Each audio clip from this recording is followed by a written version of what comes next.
Hey, good day, folks. It's Tourism Tim Warren here with another exciting episode of Tourism Marketing TV. If you are a tour operator, if you've always dreamed of having uh, a business, working in the outdoors, going to incredible places, realizing your dream, sharing your passion for improving the world, helping communities, and giving that small group experience in the adventure travel setting, then you were in for a real treat today, because I am honored to have on the director of Ibex Expeditions, who has one of the directors who has become one of the top ecotourism adventure travel boutique companies in the world, and recently receiving numerous accolades, but the one that caught my eye just recently was getting the most innovative tour operator by the India government of India, and National Geographic Adventure. I've got to look at my notes. There's so many awards that you guys have won, but the bottom line is that you guys are running incredible trips and you continue to expand, and so it's my pleasure. And I forgot to ask you how you pronounced your last name, Anita. I didn't get that. How do you pronounce your last name? I forgot to ask you how you pronounced it. That is Soin, S-O-I-N. Great. Well, I'd like to welcome Anita Dial Soin. Welcome. Thank you so much. Great. Why don't you just, one of the things that I appreciate about you guys is that you may be all over the world and have incredible itineraries everywhere, but you didn't start a bigger company. You started very small with humble roots, as most do, and it's been a journey. So why don't you give our viewers just a little snapshot of kind of not only what you do within the company, but also a little bit about your history and how you've grown over these past 30 plus years. I think Ibex began as an adventure travel company in 1979, at a time in India when adventure travel really didn't exist. And I think the company was really born out of a love for the outdoors by three school friends. And they focused on that. They became excellent in that area, which was mountaineering expeditions, treks, anything to do with adventure travel organization, and doing all the little bits that go into it, and keeping it in control of Ibex, something that we've carried on within other tours as well.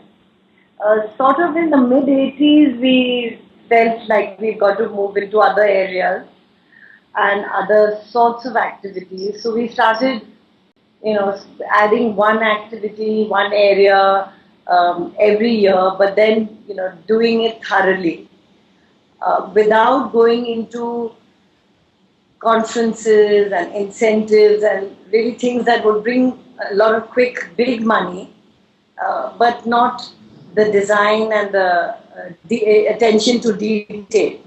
So I think by sort of early 90s, we pretty much added quite a bit of the country. And I think we still think that we don't know enough. And we keep going every time there's a little opening, because there's always something new in such a big country as ours. Mm-hmm. Now, can you share briefly your primary role? There's many hats we wear as tourism professionals. I was impressed with the roles that you have. If you could share with us a little bit more about what you do on a daily basis and within Ibex. I spend a lot of time trying to design new itineraries all over the country, and not just the same sort of cookie cutter trips that people do, but trying to also inject interactions with communities, maybe meeting a non-governmental organization. We started voluntary tours, something that was very much my baby, of getting volunteers to spend about 4 weeks of their time in a village school or something like that, and actually allowing the trip to go with something that they've experienced and they've taken back, and not just monuments and forests and rivers, but something more than that, which is spiritual and more on the ground. So I spend a lot of time designing that, and then really seeing that it goes well. So the operations as well. And of course, we keep going to different travel fairs and meeting travel companies and then explaining how we do it differently. One of the, it's no wonder that that Ibex has won so many awards and also has been featured in so many important media and print publications because of the quality of your trips. And you had shared with me right before we started the interview that's one of the things that was that your trip design and how and it is really critical. And I love the fact that you are involved with the voluntourism, and I think that that's an important new niche for people to have a deeper understanding and connection with the cultures that we visit, and hopefully take some of that back with them and continue to give back to those communities that we're fortunate enough to visit. I want to talk about a little bit about growth, because I know that when I talk with tourism professionals around the world, whether they're a travel agent or a tour operator or even a B&B or a small economic development region, they're really always interested in how can we sell more trips, Tim? How can we get more people to come visit us and have a sustainable economy doing what we love? So I'm curious. I wanted to talk to you about as you go to some of these trade shows and you talk with people about how you're different. What are you finding some of the things that are working best for you and Ibex from a business development standpoint? What is yielding the most inquiries and the most trip sales for you these days?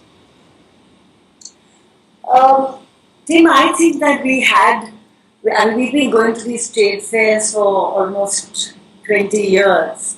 And I think over the years we've realized which fairs also work well for us and what type of travel company. And I think what doesn't work for us are people who just say we want a 2-week trip, like the Golden Triangle, but what would it be? What would it cost?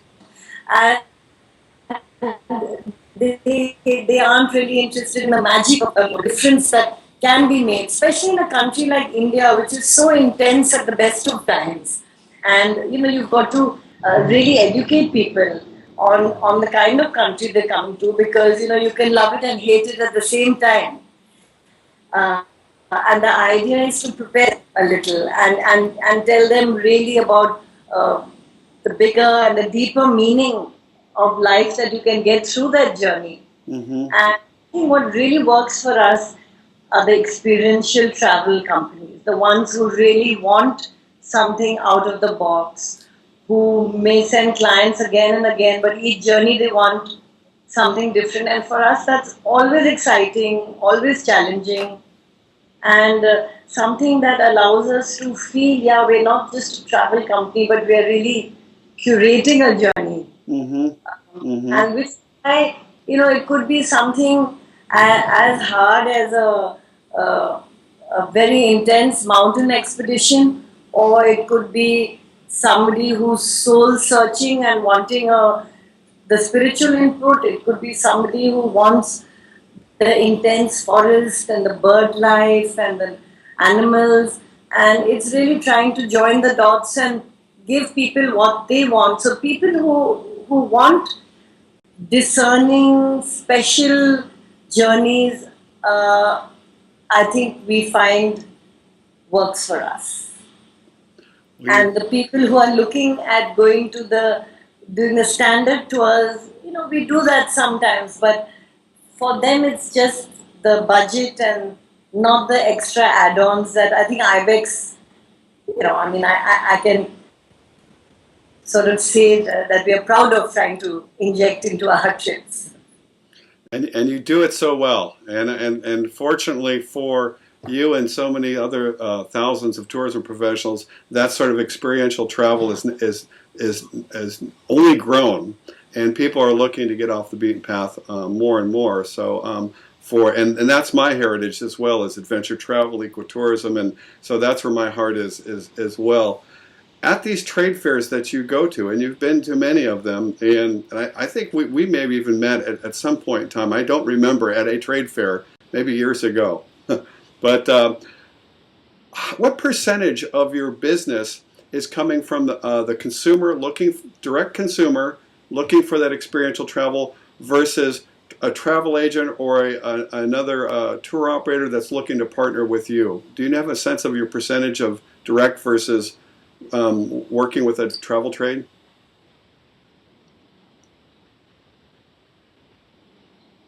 I think the tour operator would be the higher percentage. I wouldn't be able to give you a figure. We do have a lot of word of mouth referral, and finally we have a lot of repeat customers. So for instance, we may have had travelers who come in from England, who come in from Australia, and they've even come 8, 9, and 10 times back to us.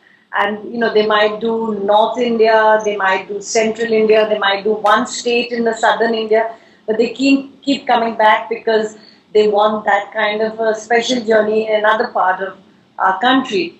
So we get direct clients who are coming back as repeat customers. Very often they go back and they also refer us, and we have some direct hits who come, because they may have read about us in guidebooks or heard about us or just seen our website. And we've had people saying, "Oh, we wrote to 5 people." But they wouldn't give us what we wanted, and they just gave us a standard trip. And we don't have, we have a wealth of itineraries, but we never give the same itinerary to another person. Wow. Well, so a lot of people, go ahead. So people come back and say that you gave us what we wanted.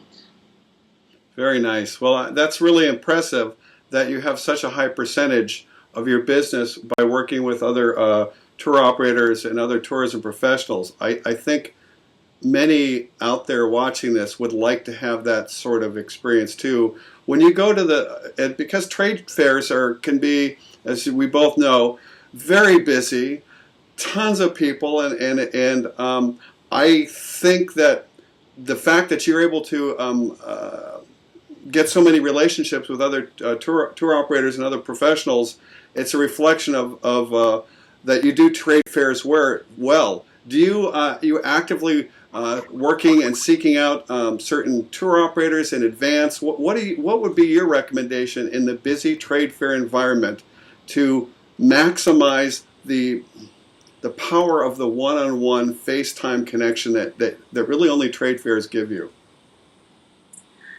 I think it's quite important to first understand what your own business is, and then find the trade fair where you have a direct B2B, and where that tour company also knows what they're looking for, and find you. Quite often some of the very large ones work for some people, and they don't work sometimes for the more boutique specialist companies.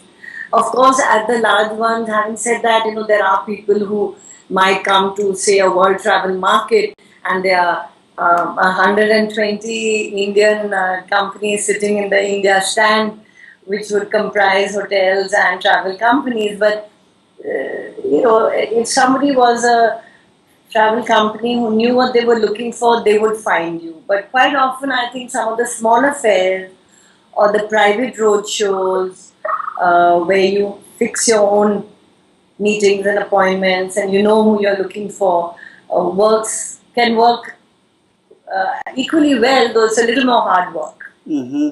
So you definitely, what I'm hearing and what I want to share with people is trade fairs I agree, can be wonderful, but you definitely need to invest in time and setting up and targeting relationships with people you want to, and as you say, know your product well, as opposed to maybe just sitting in your stand and just waiting for people to come to you.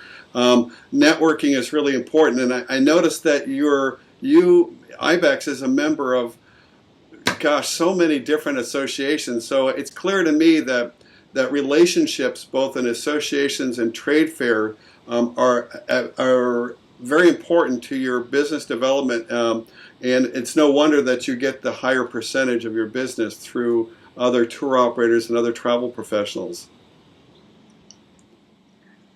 I didn't get your last question. I was just kind of affirming that all the work that you're doing with trade fairs and trade associations is a reflection of your commitment to developing relationships.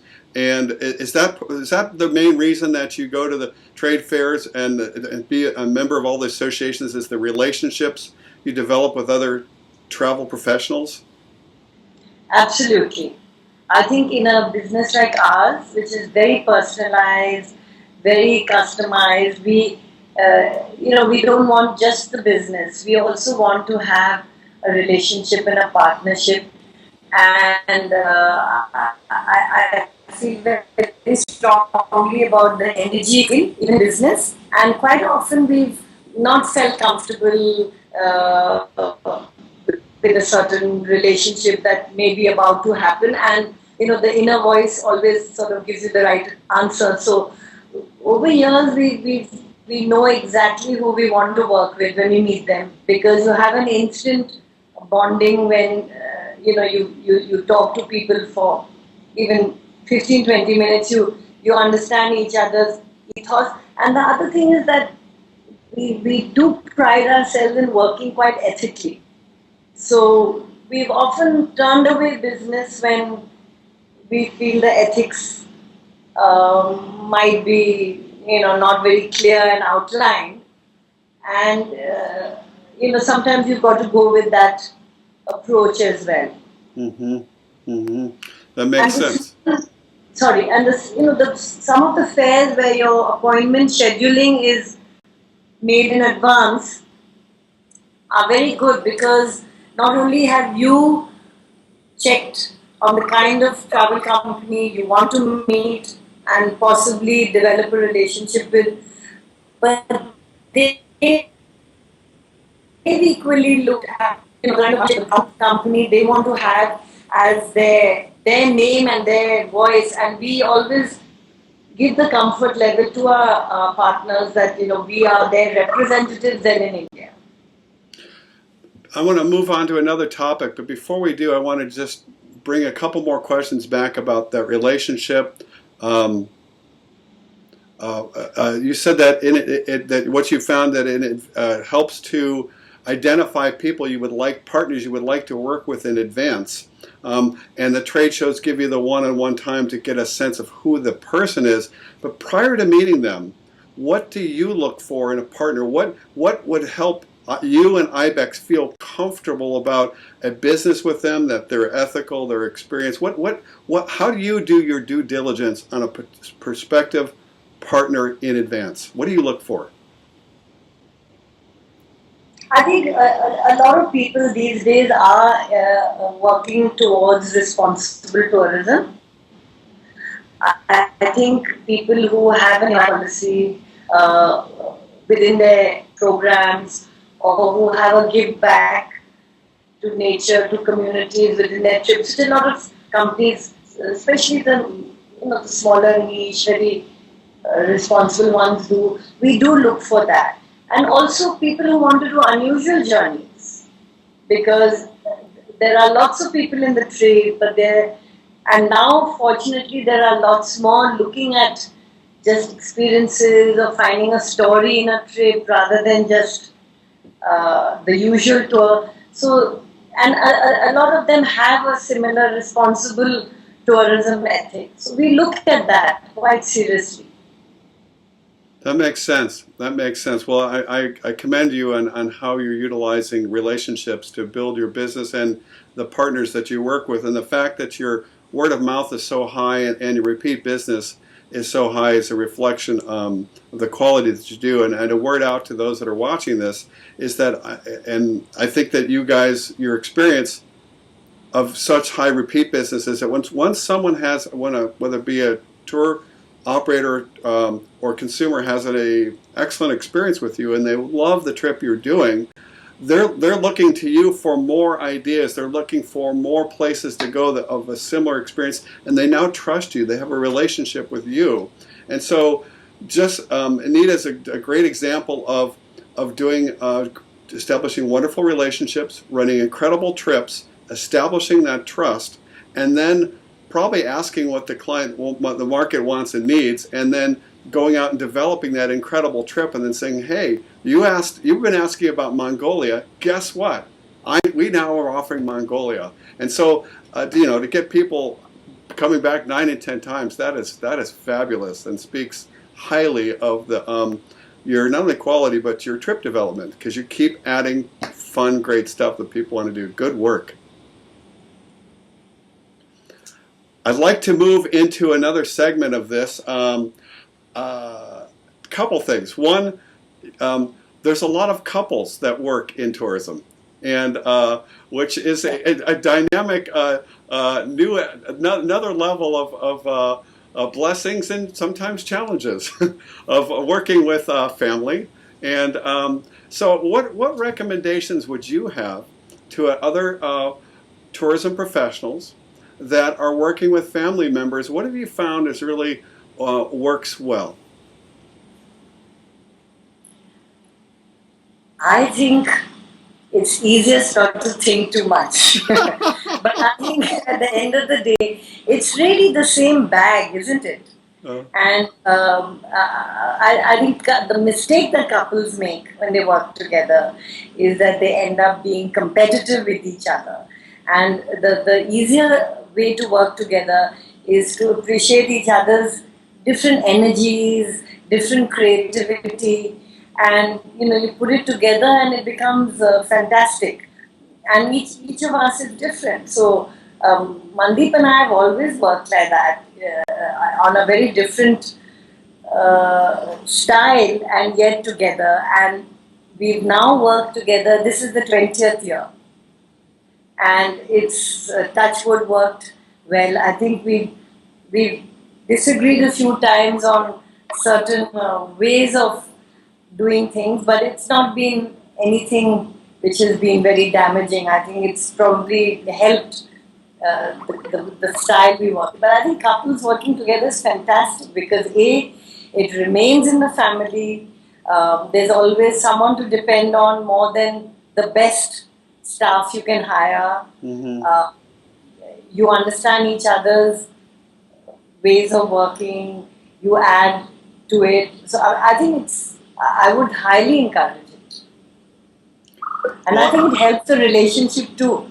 Yes, I agree. As clearly you both are in you have to be wonderful communicators and collaborators to do what you do. And so I am with you. I think that working with family is wonderful. In fact, that's how I started, was helping my brother grow his eco-adventure lodge in Baja, Mexico. Two brothers working together, and it is you're right. It has done nothing more than to bring a greater bond and a greater, as you say, a collaboration of talents and skills together that really, really is a blessing, and is great. So I am with you.